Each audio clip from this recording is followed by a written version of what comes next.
So, good morning Ripokoys. It's early in the morning now here. We're going to cook a spicy sardines ramen with Shoutout. So, let's go! So, ito yung mga ingredients natin.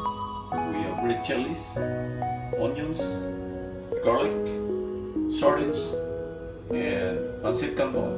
Lucky, which is spicy. Yun yung mga ingredients natin. So, unang gagawin natin,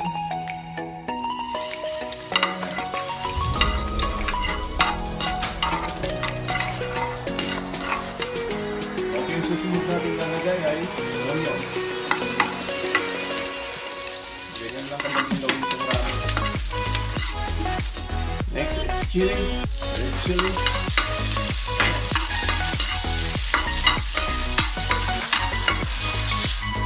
Okay, susunod na natin ang sardinas. Isan natin yung sardinas.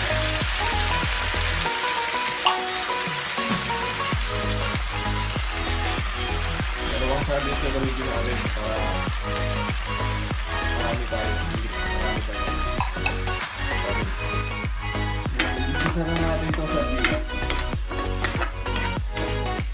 Isa na natin. And then we add water.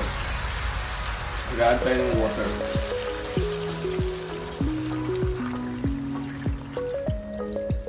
Antayin natin kumulo yan. Ayan, kumukulo na. Maya-maya, lalagay na natin yung noodles.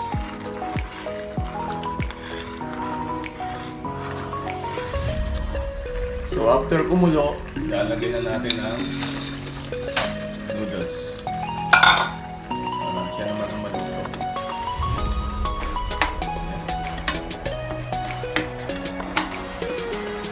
Next thing natin ilalagay ay yung powder na galing sa noodles. Yung ilalagay natin, yung pampasarap.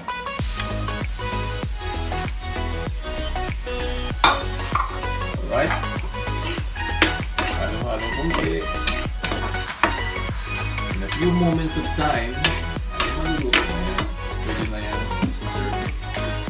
Pwede na kami kumain ng aming midnight snack. Kasi yung midnight snack namin. Yan.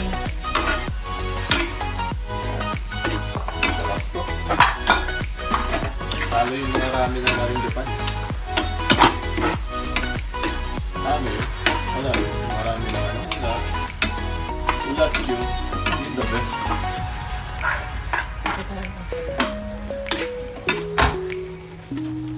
O, ayan na. Kunting-kunti na lang yan ay okay na yan. Pwede na lang serving yan. Pwede na kami kumain yan.